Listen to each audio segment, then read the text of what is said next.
parents kicked me out of the apartment I rented from them to move my pregnant sister and her fiancé instead.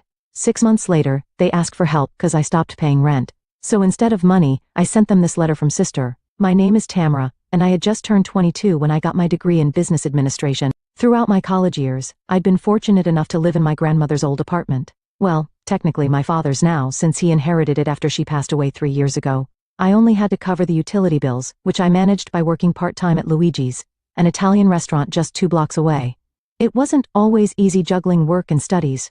There were plenty of nights when I'd come home exhausted, feet aching from waiting tables, only to face hours of studying for exams or writing papers. But I made it work because that's what responsible adults do. The graduation dinner at my parents' house seemed perfect at first. Mom had outdone herself with the cooking, as usual. My younger sister Emily, 17 at the time, kept making jokes about how she'd miss having me help her with her homework. A handful of relatives came too, Aunt Sarah and Uncle Bob, my cousins Mike and Jenny, and my grandmother from my mom's side. They were all congratulating me and sharing stories about their own college days. But after the relatives left, everything changed. Mom cleared her throat in that way she always did before saying something uncomfortable, and my stomach instantly knotted up. I'd known that sound since childhood. It never meant anything good. "Tamara, honey," she started, her voice unusually formal. "Now that you've graduated, we need to discuss the apartment situation." I remember setting down my coffee cup slowly, trying to keep my hand steady.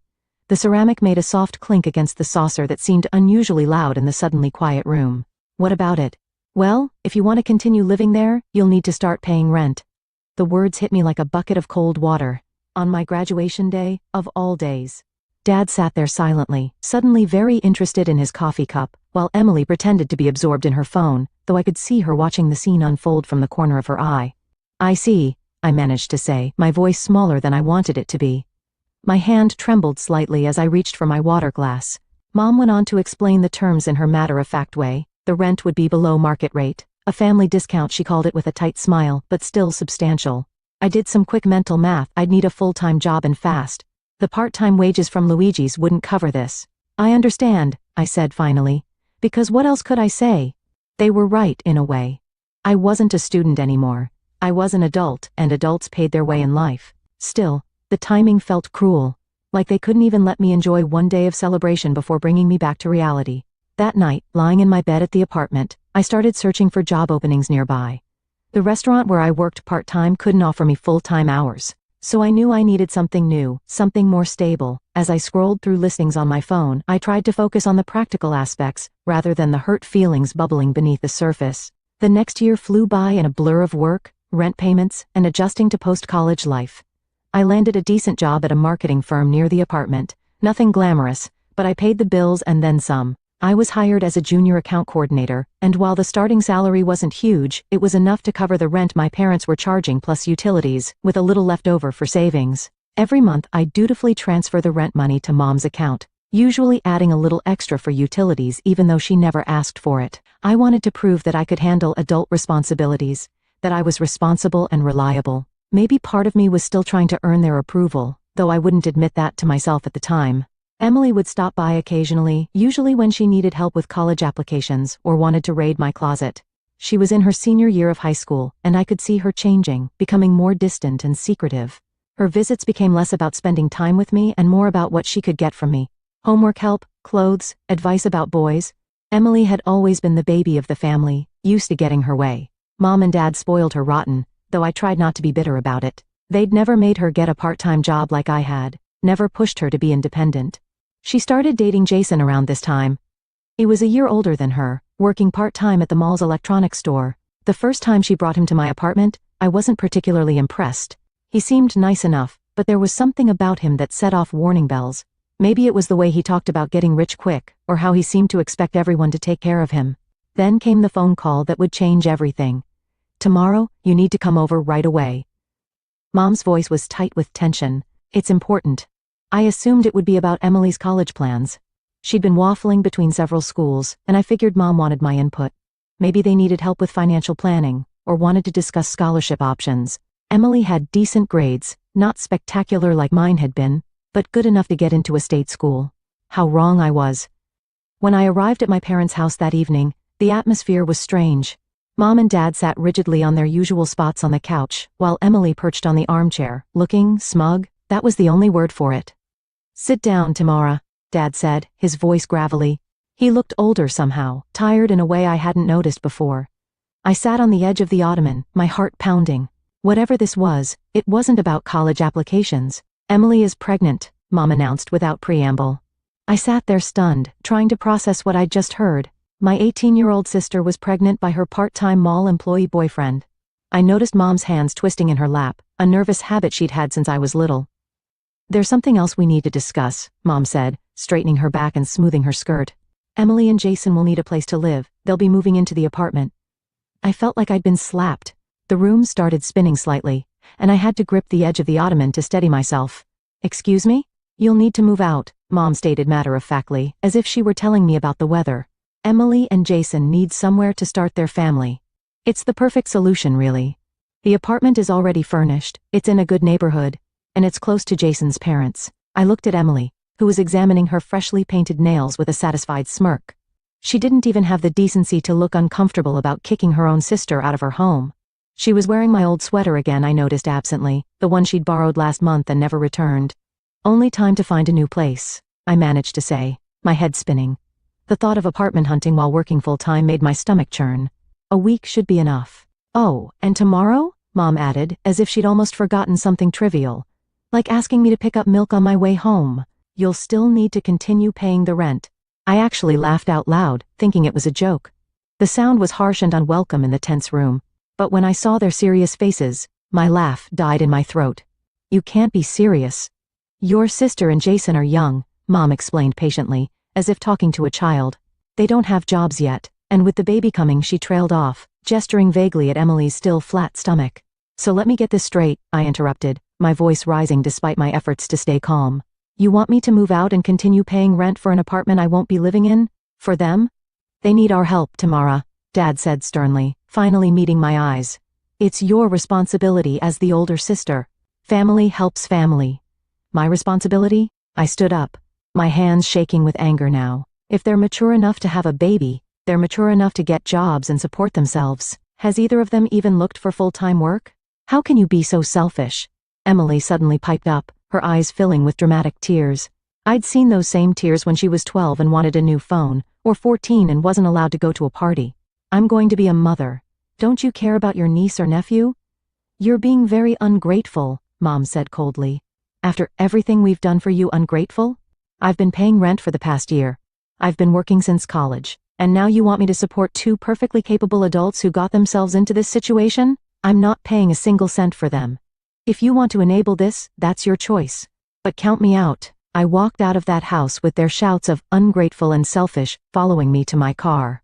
The front door slammed behind me with a finality that felt like the end of something fundamental. I didn't wait a week. That very night, I started packing my things, tears streaming down my face as I sorted through 4 years of memories. Fortunately, I had some savings. All those extra hours at work were finally going to pay off. I'd been putting aside money for a rainy day, and apparently the storm had arrived. I found a small studio apartment across town and signed the lease the next day. It wasn't as nice as my old place. The kitchen was tiny, the bathroom needed updating, and the commute to work would be longer, but it was mine. As I packed, I made detailed lists of everything in the apartment, categorizing items by who had paid for them. The furniture my parents had provided stayed behind, the old couch from their basement, the dining table that had been my grandmother's, the bookshelf Dad had assembled when I first moved in. But the books that filled it, the clothes in the closet, and the kitchen items I'd purchased myself went into boxes marked with my name. My coffee maker, a splurge after my first bonus at work, my laptop, bought with 3 months of saved tips from Luigi's, my bed, purchased piece by piece, frame, mattress, bedding, over my first 6 months of full-time work. All the things I'd worked hard to buy went into boxes and straight to my new place. It took me 2 days to move everything. My boss was understanding when I asked for a personal day, though I didn't explain the full situation. When I was done, I drove past my parents' house and slipped the apartment key under their door. I didn't leave a note. What was there to say that hadn't already been said? A week later, my phone exploded with notifications. Mom was calling, her voice shrill with rage. What have you done to the apartment? She demanded. It's empty. Everything that was there when I moved in is still there, I replied calmly, focusing on keeping my voice steady. I only took my own. I bought those things with my own money. Money I earned working while going to college. Maybe Emily and Jason can try doing the same. You selfish little. The string of expletives that followed would have made a sailor blush. I'd never heard my mother use such language before. I hung up before she could finish. That night, sitting on my mattress in my new apartment, I cried for the first time since this whole mess started. I cried for the family I thought I had, for the sister who turned into a stranger, for the parents who'd chosen to enable her instead of supporting me. But most of all, I cried for myself, for the naive girl who thought that working hard and doing the right thing would be enough. It's amazing how quickly life can change. In just 1 year, I went from being the good daughter to the family outcast. I threw myself into my work with an intensity that surprised even me. My boss, Sarah, noticed my dedication and started giving me more responsibilities. When a major client needed someone to handle their social media crisis at 2 a.m., I volunteered. When the office needed someone to come in on weekends to prepare for a big pitch, I was there. Work became my sanctuary, the one place where effort and merit actually meant something. Soon, I was leading my own projects. The promotion came with a nice raise, enough that I could start looking for a better apartment. My tiny studio didn't feel so cramped anymore, but I had begun to dream bigger. I opened a savings account specifically for a down payment on my own place someday. No more renting from family or anyone else. Through mutual friends and social media, I heard bits and pieces about my family. Emily had given birth to a boy, my nephew, though I'd never met him. There were plenty of pictures posted online. A tiny face wrapped in a blue blanket, pudgy hands reaching for the camera, first smiles captured and shared with the world. Emily and Jason, still just engaged, playing house in my old apartment while my parents footed all their bills. Then one day, out of nowhere, an email popped up in my inbox from Emily.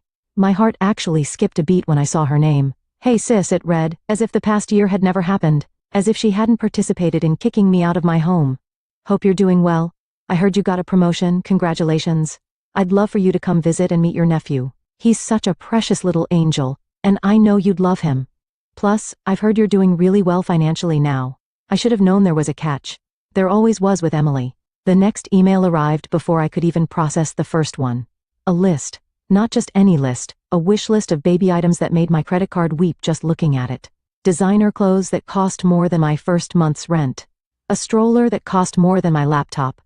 Premium toys that probably cost more than what Jason made in a month at his part-time job, assuming he even still had it. I sat there staring at my screen, wondering if this was some kind of joke. After everything that had happened, after a year of no contact, this was how she chose to reach out? Not with an apology, not with any acknowledgement of what she'd done, but with a shopping list. "Are you working yet?" I wrote back, ignoring her list completely. The question was pointed, deliberate. Her response came quickly. "Oh, Mom and Dad are taking care of everything. They pay all the bills and give us spending money. Jason and I don't need to work right now. We're focusing on being parents. It's such an important job, you know." Then came the kicker. "Actually, we're thinking of having more kids soon. Mom and Dad are such suckers. I mean, they're so supportive. They'll have to keep helping us if we have more babies. And we want a big wedding too, nothing cheap. Those old fools will pay for everything." I read Emily's email 3 times, each time feeling more disgusted than the last. My little sister had turned into someone I didn't recognize. Someone who called our parents old fools while happily taking their money. Someone who was planning to have more children just to keep the gravy train running. I didn't reply. What could I say? "Congratulations on being a manipulative mooch? How's the professional gold digging working out for you?" Instead, I closed my laptop and tried to forget about it. But the words kept echoing in my head, "Those old fools will pay for everything." But fate had other plans. A few months later, my phone rang with a number I hadn't seen in over a year, Mom's. I almost didn't answer, but something made me pick up. "Tamara," she said, her voice different somehow, tired, defeated. "We need to talk. Can you come over?" Maybe it was curiosity, or maybe some part of me still hoped for reconciliation. Whatever the reason, I found myself driving to my parents' house that evening. The familiar streets felt strange now, like visiting a place you've only seen in dreams. They looked older than I remembered. Dad's hair had more gray, and Mom's face showed new wrinkles. Dark circles under their eyes spoke of long hours and sleepless nights. They sat on their familiar couch, but something about their posture spoke of defeat. "We've been taking extra shifts," Dad said without preamble, his voice rough with exhaustion. "Working overtime to help your sister and Jason?" I waited, saying nothing. The clock on the wall ticked loudly in the silence. "We know you're doing well at your job," Mom continued, and I felt my heart sink. This wasn't going to be an apology. This was going to be another demand. "We think it's time you helped support your sister too." I couldn't help it. I laughed. A real, genuine laugh of pure disbelief. The sound bounced off the walls of the too-quiet house. You want me to what? Your sister can't work right now, Mom insisted, leaning forward. She has the baby to take care of. It's a full-time job. What about Jason? He needs to help with the baby too. I looked at them, these people who had raised me, who had taught me about responsibility and hard work, who had pushed me to get good grades and work part-time through college. Now they sat here, making excuses for two capable adults who refused to support themselves. Let me get this straight, I said slowly, carefully enunciating each word. You're working extra shifts to support my sister and her fiancé, who are both perfectly capable of working but choose not to. And now you want me to help enable their laziness too? Dad's face turned red. You're being selfish and greedy. If you don't help support your sister, consider yourself disowned. You can't disown someone who's already gone, I said quietly, and walked out of their house for what I hoped would be the last time.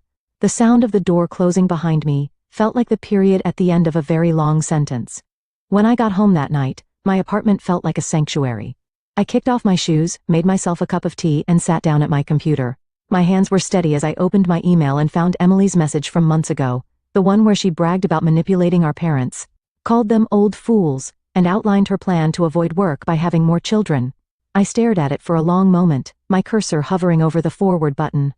Part of me felt like I was betraying a confidence, but then I remembered, Emily had betrayed our parents' trust long before this. Without adding any message or explanation, I forwarded the email to Mom. Sometimes the raw truth is more powerful than any commentary. Mom didn't respond, but a week later, my phone rang. It was Aunt Sarah, Mom's sister, who had always been the family's unofficial news channel. You won't believe what happened, she said, her voice thick with family gossip. I could picture her sitting in her kitchen, phone pressed to her ear, probably still in her nursing scrubs after her hospital shift. Your parents kicked Emily out of the apartment. I nearly dropped my coffee. What? Apparently there was a huge fight.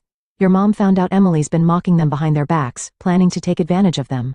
They told her and Jason to get out and that they weren't giving them any more money. I listened as Aunt Sarah detailed the explosive confrontation, how Emily had screamed and cried, pulling out all her usual dramatic tactics, how Jason had stood there uselessly, looking like a deer in headlights, how Dad had finally put his foot down and told them they had 3 days to leave. According to Aunt Sarah, Mom had been eerily calm, simply saying, "We've been played for fools long enough." After I hung up, I wasn't surprised when my phone lit up with Emily's number. I could predict the conversation before it even started. Tamara. Her voice was thick with tears, the same fake crying she'd used since we were kids. Can we stay with you? Just until we figure things out? Please, we have nowhere else to go. No, I said firmly, surprised by how easy it was to say that single word. You're just like Mom and Dad, she screamed. You're all so selfish, we're family. Family doesn't exploit family, I said quietly, and hung up before she could argue. Later, I heard through the family grapevine that Emily, Jason, and the baby had moved in with his parents. Apparently, his mother was a strict, no-nonsense woman, who believed in tough love and responsibility. The kind of parent who didn't tolerate freeloading or manipulation. According to Aunt Sarah, Emily was miserable. Her mother-in-law made her follow a strict schedule, help with housework, and actually parent her child instead of passing him off to others. She had to do laundry, cook meals, and contribute to the household. Emily spent her days crying about how unfair it all was, how nobody understood how hard her life was. Life has a way of coming full circle. A few weeks ago, on my birthday, I was celebrating with friends at my apartment, not the tiny studio anymore, but a nice 2-bedroom place I'd bought with my savings and good credit. I'd invited a small group over for dinner and drinks, nothing fancy, just good food and better company. The doorbell rang during dessert, and a courier handed me a package. The return address made my heart skip a beat. It was from my parents. Inside was a silver photo frame, elegant but not flashy. I recognized it immediately. It was the kind of thing I'd admired once in passing during a shopping trip with Mom years ago. I'd been looking for something to display my college diploma and had commented on how beautiful it was. But the price had been way out of my budget at the time. With it was a card. We're sorry, we miss you. When you're ready, we'd like to talk.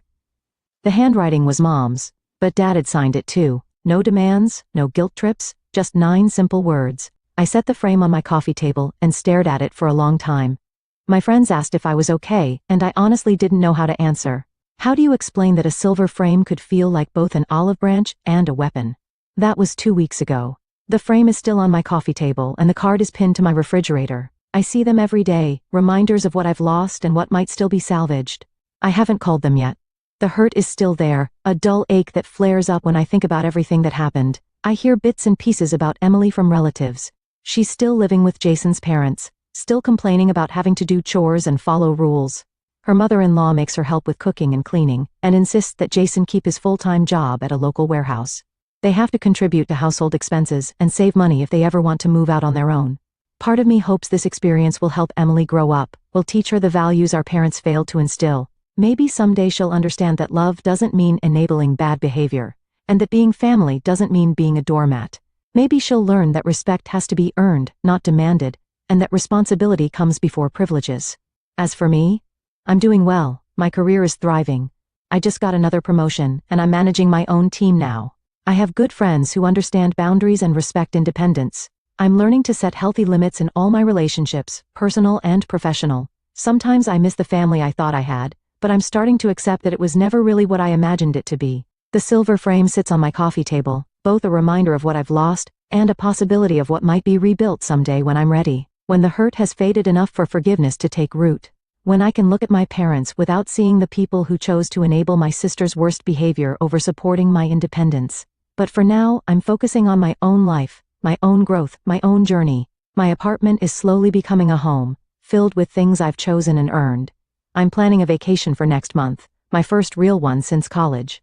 I'm thinking about getting a dog. Small steps toward building the life I want, not the one others tried to force me into.